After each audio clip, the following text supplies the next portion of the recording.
Et nous passons à la strophe 6 du poème Le grain de Sénévé de Maître Eckhart. Et voici la strophe 6.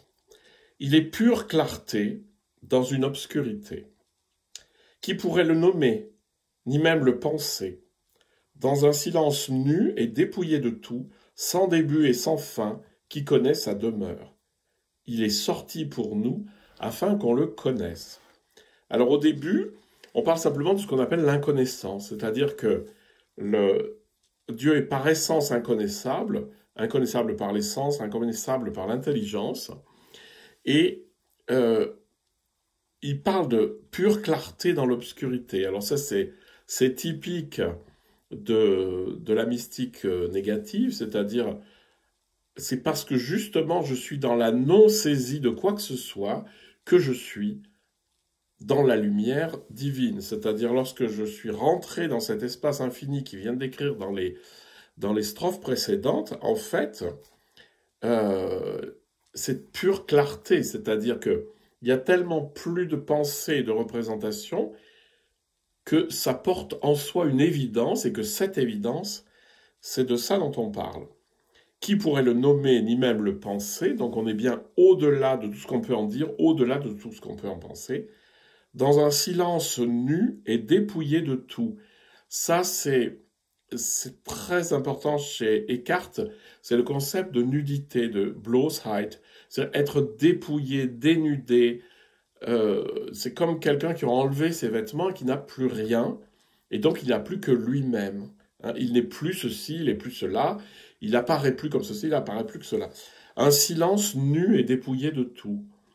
Lorsque vous sortez de la méditation, par exemple, et que vous avez vraiment ce sentiment d'être passé dans un silence nu et dépouillé de tout, c'est parfait.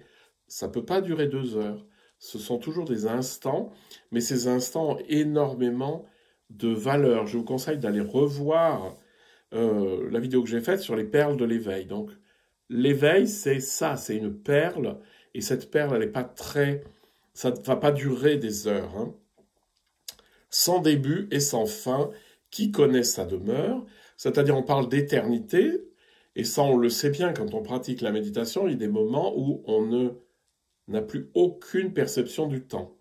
Alors évidemment, techniquement de l'extérieur, on est peut-être resté 5 minutes ou 10 minutes, mais à l'intérieur, il n'y a plus du tout de sentiment d'écoulement du temps. Qui connaît sa demeure, cette demeure est partout, c'est-à-dire qu'il n'y a pas de lieu particulier, il ne faut pas aller ici, il ne faut pas aller là, il ne faut pas chercher ici ou là, mais qui connaît sa demeure. Et là, il y a la dernière phrase, il faut peut-être l'expliquer, il est sorti pour nous afin qu'on le connaisse. Alors, il s'agit de Dieu, c'est-à-dire que Dieu en lui-même n'avait pas besoin de quoi que ce soit et se suffisait à lui-même.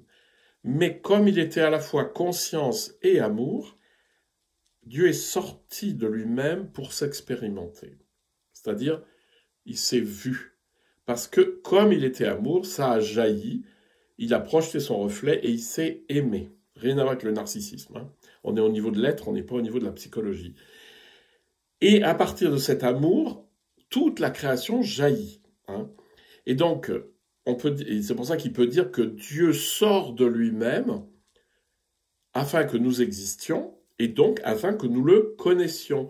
C'est-à-dire que le pur amour divin veut se partager et veut que nous l'expérimentions. C'est pour ça que Dieu est sorti pour nous, il est sorti hors de lui-même par amour, afin qu'on le connaisse.